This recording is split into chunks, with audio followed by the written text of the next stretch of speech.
As we sit here about 14 minutes past the noon hour, took the sky camera, did a little shifting with it, turned it to the south right there, where we see our warmer four-state temperatures. Still delightful just about no matter where you are. 72 right now over 7th and Rangeline in Joplin, despite the fact that humidity dropping down all the way to 22%. Going to go ahead and lift those fire concerns that we've had. Main thing is going to be not only the shift of the wind, but also that we've been able to keep it really between 5 and 10 miles per hour. There's your defining line that we talked about earlier, just a little bit south of the old Mason-Dixon line, because it's not only a stretch right through the four states, but nationwide.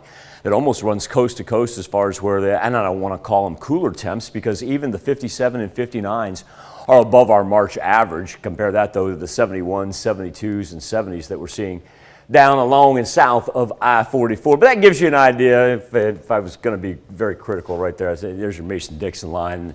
But then, of course, as you push, it runs all the way to the Rockies right there. It's a pretty big gap, almost a 30-degree difference there when you get on one side or the other. The Skywatch Storm Tracker also, too, showing much clearer skies down to the south where it's warmer. We haven't had much cloud cover even for our northern counties, but it is part of a system that keeps on getting ejected off the Pacific Northwest. And though our Skywatch Storm Tracker remains clear, every now and then we keep on getting an offshoot of that low-pressure system that made its way in off the Pacific, and you just kind of rides the old jet stream right there. We did have our warmer temperatures almost like right along that border right there of the jet stream and to the south of that.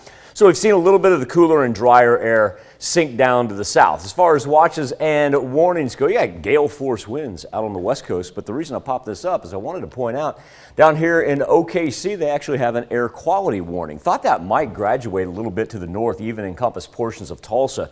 Didn't quite get to our counties, but an indicator there when you get very stagnant air, and that's what we're experiencing right now. It's dry, it's stagnant, we don't have the wind that we've had the past couple of days.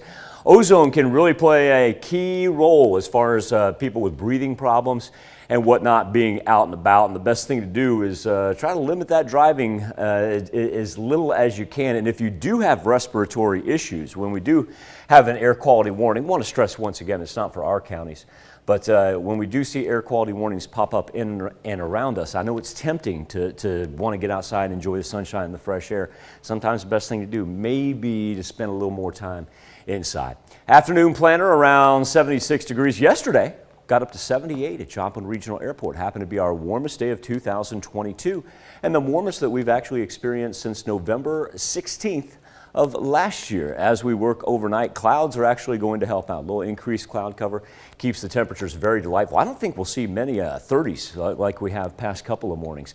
Here's future track as the clouds begin to roll in, still maintaining its dryness though. Don't have to worry about any rain. Friday is going to be a great day to get out and about because we're going to clear out the skies once again. So let's go ahead and fast forward into Saturday and Sunday because we are anticipating some needed rain. Now this is still long term, but you'll notice it wants to kind of generate right over us. The Gulf moisture kicking in there with the warm front that begins to slowly sink down to the southeast, and it's going to come and go. We're not looking at anything severe. You'll notice we don't see any hard rain or deep green pop up in on that, but it will last until Sunday.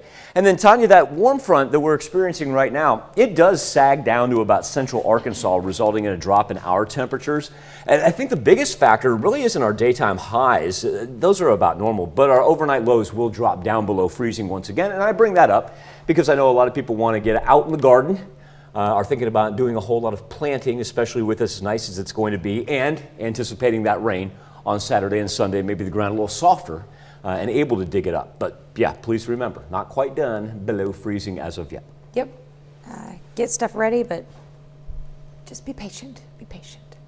And you know what the best planting advice I can give you?